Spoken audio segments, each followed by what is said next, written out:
diagram of Vabaduse väljak, which is Freedom Square, and we are probably underneath this surface down in here. This is a walkway. They will exit out this way somehow. The graphic of the new Freedom Square. This is where the large church is. This is where we are right now, probably underneath here somewhere. We'll exit out here and then we'll gravitate over this way.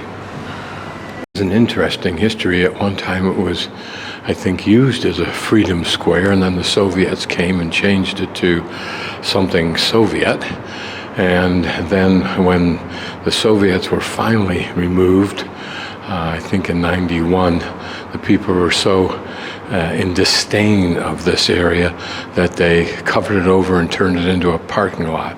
And then they realized that they needed underground parking instead, and so they tore it all up and created a whole new civic project that ended up as New Freedom Square. In the process of doing the excavation, they made some startling discoveries. But the most interesting was the discovery of bones and shells and so forth from the era of the porpoise hunters, 3,500 years BC. In other words, back about 400 years before the Egyptian dynasties began. And this was after the Ice Age had retreated, and as a consequence, land was rising from here to here to here until you ended up with this configuration here. It occurred, of course, peoples populated along the shore, and these are those people, the porpoise hunters. It's a fascinating background to discover when you're just going to put in a parking lot.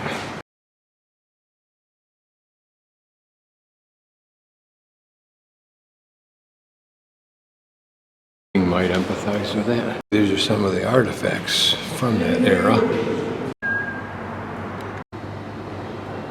Fascinating to imagine how people lived in those days when this was their cooking pot.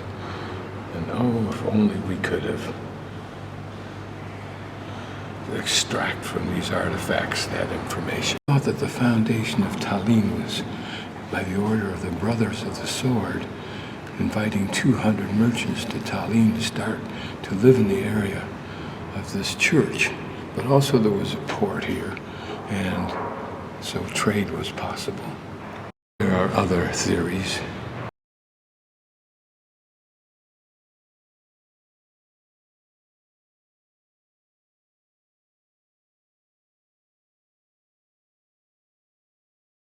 Attempts to describe what the city might have looked like in its early days. Perched on a hill, of course. My first hostel was next door to St. Barbara's Hotel, which I assume was in the vicinity and named for St. Barbara Cemetery in the St. Barbara area. But a great deal of archaeological material, mainly human bodies, was discovered, excavated, and one body found with some grave goods. Maybe you can see that structure I was describing that we were walking around part of, designed to protect the defensive wall. Here I'll scan another portrayal of Tallinn's fortress scheme. At one time, exactly where we are, I'm not sure, except that the far left should be the Great Coastal Gate. It is an 1825 portrayal of the city and its protective fortressing. This is Harju Hill at the end of the Sarzan, in other words, the earlier U.S.-Russia domination period. In the cobbler's shop.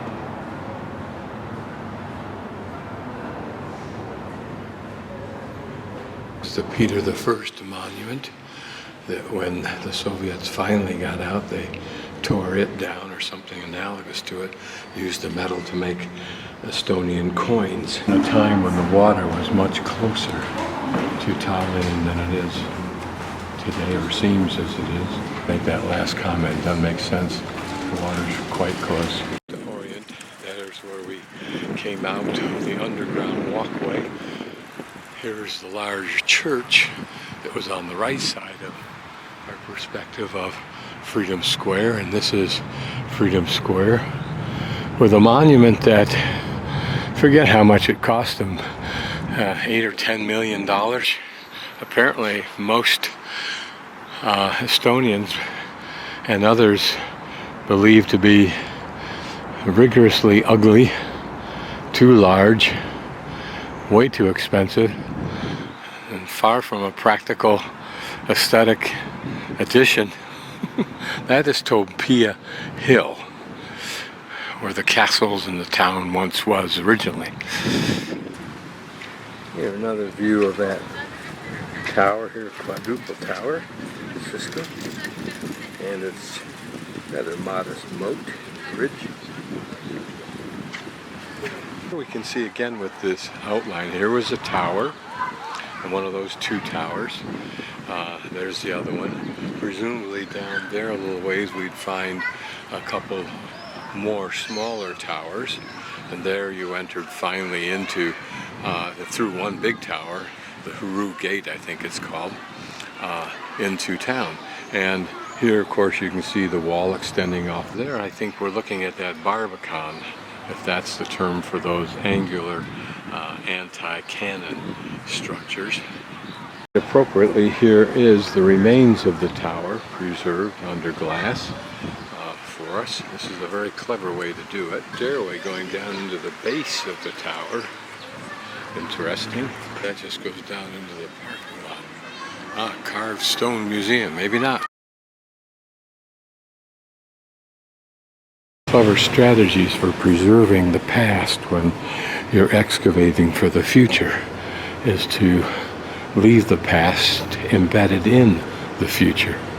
Those lines of rock that were going in straight line, this is that wall. As you look around, you can see all over this underground parking area the remnants of that wall. So we'll just kind of take a casual look at it. It's damn clever. It's a hell of a way for a population to be reminded of the past. And when this rock was placed here by one or more men, probably several men, could they have ever imagined this? Could they have imagined cars, lights, cement?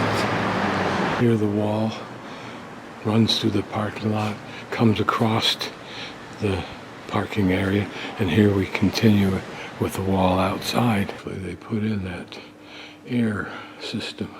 One of the ironies of this cultural albatross is that they used the most expensive glass, indestructible glass available at the time, and yet for some reason one of the panels got fractured and something got in behind it, and it turned red from the microbes behind it, I guess. And chunks of wall